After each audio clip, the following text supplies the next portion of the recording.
Talvez seja uma das razões pelas quais um psicanalista como Lacan insistia, para muitos sujeitos, o sintoma é aquilo que eles têm de mais real. Por quê? Porque trata-se de dizer mais ou menos o seguinte: um sintoma psíquico é muito diferente de um sintoma orgânico. Se você tem um sintoma orgânico, a primeira coisa que você imagina é como você elimina o sintoma orgânico. Só que tem um problema: você nunca elimina um sintoma psíquico. Você pode fazer o que você quiser, mas nunca há uma eliminação completa daquilo que aparece num dado momento como um sintoma.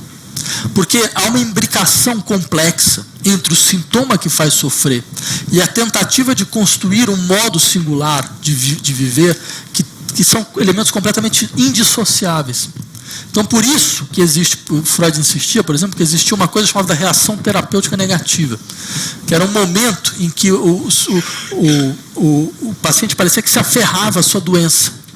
E ele se aferrava de uma maneira tal que ele conseguia operar resistências contra qualquer tipo de intervenção. Só que talvez esse aferrar-se na doença deve ser visto da seguinte forma: é como se o paciente percebesse involuntariamente, de uma maneira inconsciente, que existe algo na doença que não é só doença. Existe algo no adoecer que não é só um adoecer. É um germe de tentativa de criação de uma outra forma de viver. Só que ele só encontra a sua primeira manifestação sob a forma de doença.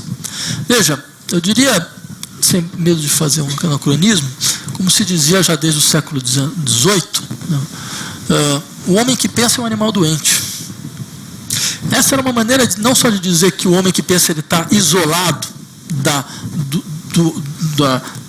do acolhimento no interior da normatividade da vida natural, né?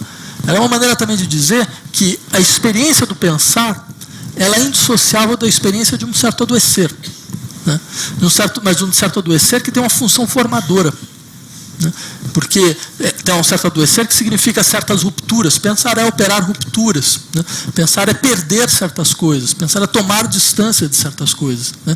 Pensar é pensar a partir de uma situação de exílio, né? Quer dizer, nesse sentido, então, eu insistiria. Há uma peculiaridade na ideia de sintoma psíquico, né, que está vinculada a toda essa dinâmica. Talvez uma das coisas interessantes nesse filme é exatamente